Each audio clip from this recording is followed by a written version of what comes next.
What kind of woman buries her own baby in a blizzard and keeps walking through the storm like she has nothing left to lose? That question hung over the frozen land the night the widow Harper pushed through the white darkness with the child strapped to her chest. The wind roared across the prairie, sharp and angry, carrying snow that hit like broken glass. Nothing about that storm was gentle. It was a storm that wanted to erase the world. She had no real name anymore. Folks in the last town called her Widow Harper, though she had never worn a ring. She didn't correct them. Names felt heavy. Hers felt buried long before the storm tried to take her, buried under miles of walking and nights spent awake listening to her child breathe against her collarbone. But when she reached the line of old cottonwoods and saw the trapper's shack leaning into the trees, she felt the truth hit her harder than the wind. The baby in her arms was no longer breathing. He was warm only because she had kept him there against her skin. His tiny ribs no longer rose or fell. The storm had taken him. She didn't scream. She didn't cry. She sank to her knees in the drift outside the shack and bowed her head. For a long moment, all she heard was the wind pushing snow across the frozen ground. Then she moved. Slow, steady, as if her body still remembered purpose even when her heart had gone still. The earth was frozen like rock. She had no shovel, only a hunting knife.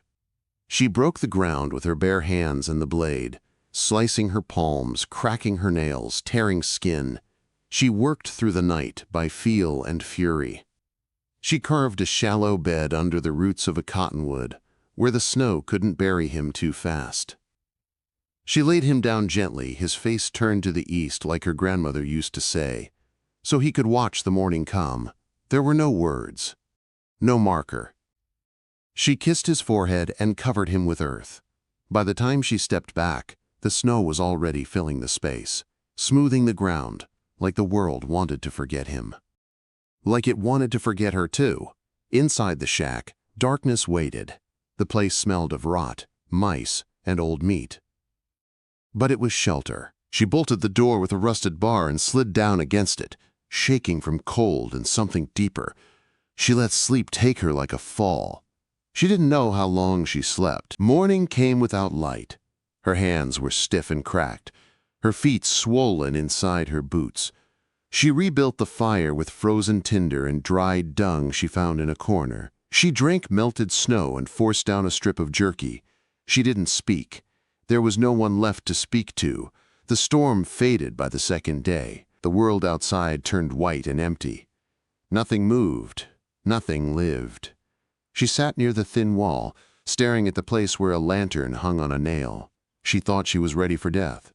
She felt it in her spine, in the way she leaned into the silence like it might finally give her rest. But near dusk, something bumped the door. Just once. A dull, heavy sound. Then another. She froze, breath held tight in her chest. Through a thin slit between the boards, she saw movement. A figure staggered through the snow, tall and broken-looking, wrapped in a long duster darkened with blood. A rifle hung from his shoulder. He moved like a man ready to fall. She didn't open the door, not at first. She watched as he took one more step, his boots sinking deep into the snow. Then he collapsed, face first in the drift, steam rising from his back where his warm body met the cold. She waited. She counted to 60. Then 60 again. The blizzard might have taken her baby, but it had not taken her instinct to save what could be saved. She pushed the door open just enough and dragged the man inside by his coat. He was heavy, half-conscious, mumbling words that didn't belong to any sentence. Blood soaked through the back of his shirt. A knife wound, deep and ugly. She didn't ask his name. She cleaned the cut with snow and whiskey, stitched it shut with thread pulled from her own coat. He didn't flinch. He just watched her with eyes the color of dry earth, quiet and tired. Night settled again. She fed him broth from the last of her beans. She waited to see if he would live. He did. In the morning he spoke for the first time. "You could have let me freeze," he whispered. She looked at him with a voice rough from days of silence. You were halfway there. He gave a tired smile, not warm, not cold, something older, something familiar. Two ghosts meeting in the same storm. His name, she learned later, was Elijah. But that morning, they were only two broken souls in a shack surrounded by snow, and neither of them knew yet how much they would come to need the other. The storm outside faded by the hour, but inside the shack the air stayed heavy, with the weight of two lives that had nowhere else to go. Elijah slept most of that day with his back propped against the wall, his breath shallow but steady. Each time his eyes fluttered open, she saw the same thing in them. Not fear, not anger, a kind of quiet emptiness she recognized too well. She stayed on the other side of the room with her rifle across her lap. She didn't lift it toward him. She just kept it close because the world had taught her to. Still, she didn't feel danger from him. Only exhaustion. Only the kind of hurt that takes root deep in a man and grows there like old scars. When Elijah finally sat upright without swaying, his hand went to his belt. She had already taken his gun and placed it in the corner. He noticed the empty space where it should have been. "It's there," she said, nodding. "Not loaded." He didn't argue. He didn't demand it back. Instead, he looked at her the way a man looks at the last light left in a long winter. Later that morning, she brought him a tin cup of melted snow. His clothes were still damp. His coat hung near the fire, blood drying in dark patches. When she handed him the water, he wrapped both hands around the cup, fingers trembling. "You saved me," he said. She didn't answer. She didn't know how. Hours slipped by in slow silence. She mended what she could of her boots. Elijah watched the fire. From time to time, she felt his eyes shift toward her, not with suspicion, but like he was trying to place her in the story of his life. By the third day, his fever eased. He sat closer to the stove now, rolling a cigarette with hands that shook from pain and hunger. The smell of smoke drifted through the shack, sharp but somehow comforting. "You planning to leave when the trail clears?" he asked. "I was," she said, "but now I don't know." "You got anyone waiting?" Elijah asked. She shook her head. "I don't either," he whispered. For a long while, there was only the sound of wind brushing the walls. Then Elijah spoke again. "You think I'm a bad man?" She met his eyes without flinching. "I don't think anything. You should." On the fourth morning, the sun finally showed itself. Weak, pale light spilled through the cracks in the boards. She stepped outside and saw the untouched snow under the cottonwoods. The grave she had carved with her bleeding hands still held its shape. No tracks near it.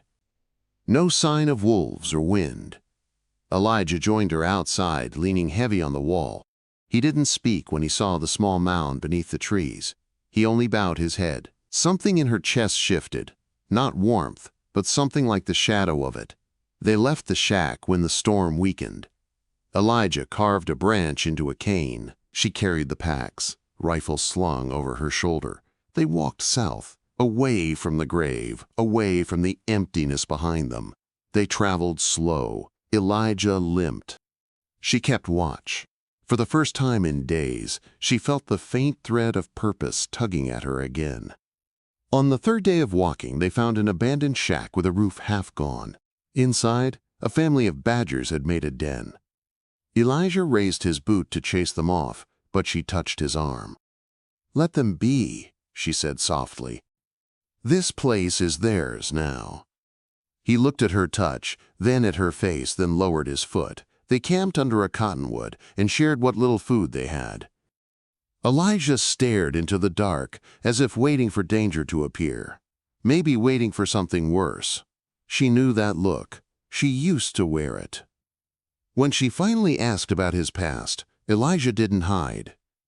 "Wife," he said, "and a daughter." She'd be 10 now. "What happened?" "Same thing that happens to most folks trying to build a life the land doesn't want." She understood. Her life had been taken by snow. His by fire and dust. There were two people stripped down to bone and grief. But that night, when he passed her the canteen, their fingers brushed. He didn't pull away. By the fifth day, the wind warmed, the snow thinned. But they found trouble beside the ravine. Fresh hoof tracks, heavy, close. "Someone's following us," Elijah whispered. She didn't question it. She readied her rifle. At dusk, she saw the rider on the hill crest. A lone figure in a tan coat. Watching. "He wants us to know he's there," Elijah said. "Who is he?" "Could be no one, or someone I crossed." "Will he come?" Elijah nodded. "One day." But at sunrise, the rider was gone. His tracks faded east. They didn't follow. 6 days after leaving the shack, they reached a small town. No name on the sign. Just a saloon, a church missing its steeple, and a boarding house with a woman holding a shotgun like she was born with it. Elijah paid for 2 rooms. She didn't ask where he got the coin. He didn't offer. For the first time since the storm, she slept in a real bed. She dreamed of her baby's curls, warm sunlight, and the small weight of him against her chest. In the morning, she walked to the edge of town. Elijah found her there an hour later with 2 cups of coffee. "You could stay here?" he said quietly. "I could," she answered. "But I don't know what I want." "You want to keep moving?" "No." "Then why don't you stay?" quote. She looked at him then, really looked. His coat still held the blood stain. His eyes carried years of quiet sorrow. But something inside him had softened, just a little. She didn't answer his question. Not directly. Instead, she said, "I'd like to plant something come spring. You don't strike me as a farmer. Neither do you." He smiled small. "We could learn." It was the first moment she felt something like hope again. Winter loosened its grip on the little town with slow, careful hands. Each morning brought a little more warmth, a little more mud, a little more proof that the world was willing to grow again. She stayed in the boarding house, working in the kitchen for her keep. Elijah mended things around town. Doors, saddles, a broken porch step. He didn't move fast, but he moved steady, and people trusted a man who kept his word even in silence. Most nights, after supper, they sat outside on 2 wooden chairs, turned toward the open plains. The sky stretched wide and endless. Elijah told quiet stories, not to impress her, but because he needed to let them out. She listened because she knew stories like his had weight. They were carried in the bones. They weren't told lightly. She didn't share much about herself, only small pieces when the night felt safe. How her mother used to hum while cooking. How her baby would clasp her finger tight as if he feared the world would pull her away. Elijah didn't ask for more. He let her speak the way a person learns to breathe again. Slow, careful, honest. The town children came around too. A boy who lived with the preacher. A girl who hummed to herself and hid behind the fence whenever she laughed. They watched Elijah fix things and watched her plant her first seeds in a wooden box behind the house. Onions. Carrots. Things that fight their way up, even through cold soil. The girl brought her a little stitched doll, crooked and sweet. "For your baby," the boy explained, "in case he comes back." She held the doll in both hands, her heart tight in her chest. She thanked them softly. That night, she buried the doll beneath the cottonwood behind the boarding house. A second small grave she marked with a stone worn smooth by the river. Elijah stood beside her, silent. He didn't touch her. He didn't speak. He simply stayed. And sometimes presence is the loudest kind of comfort. As the garden grew, so did the slow pull between them. She didn't sleep in her own room anymore. It wasn't planned. It simply happened. At night, she would carry her quilt across the hall, and Elijah would already be awake, making room for her beside him.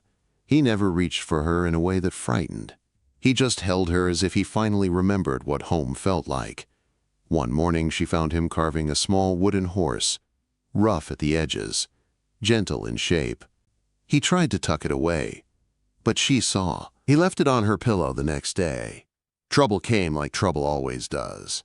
No storm, no warning. Just a rider with a clean coat and loud spurs who stepped into town asking for Elijah by name.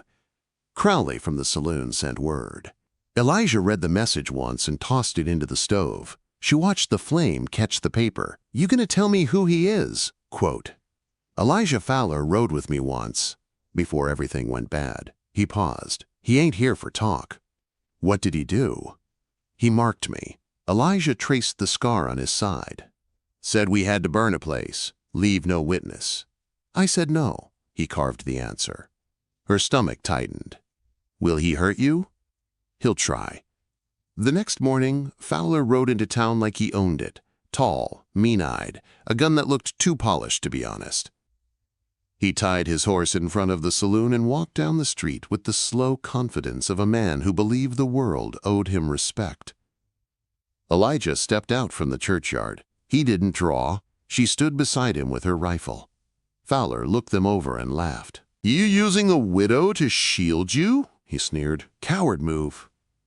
"She's the better shot," Elijah said. Fowler rested his hand on his gun. "You and I got business."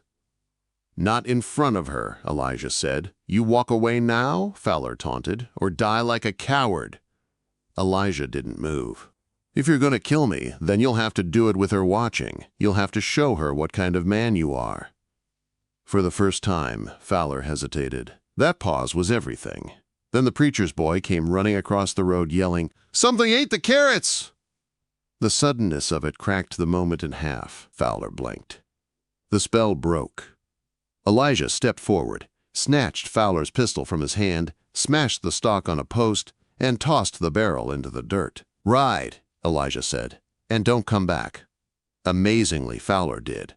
After the preacher said a short prayer, not for justice but for peace, she took Elijah inside and cleaned his bloody knuckles. His hand shook under her touch, but not from fear. "You didn't flinch," he said. "You didn't draw," she answered. That night, the preacher's girl brought them a pie that was more sugar than fruit.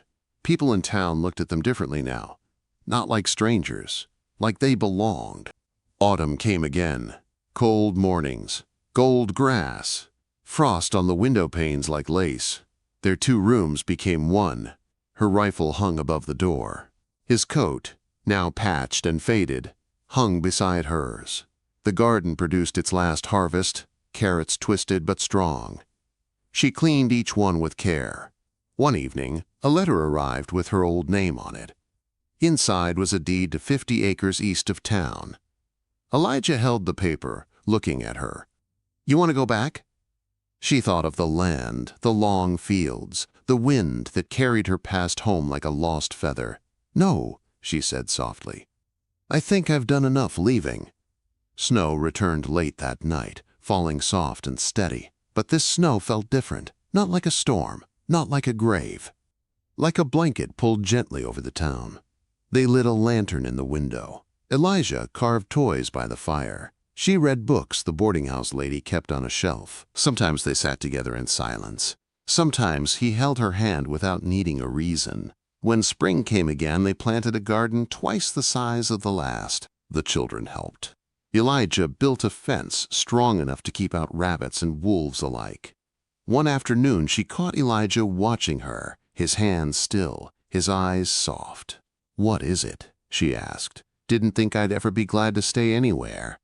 She walked to him, rested her forehead against his. "You're not staying," she whispered. "You're home." He wrapped his arms around her, holding her close to the life they had built from 2 broken stories. A life made not from survival alone, but from finding someone who understood the empty places and didn't run from them. There were no more blizzards that winter, no graves to dig, no storms stronger than their fire. And in the quiet warmth of that small town, surrounded by the land that had once tried to swallow them whole, they found something they never thought possible. Belonging. Love. A family made from loss, stitched together by hope that refused to die.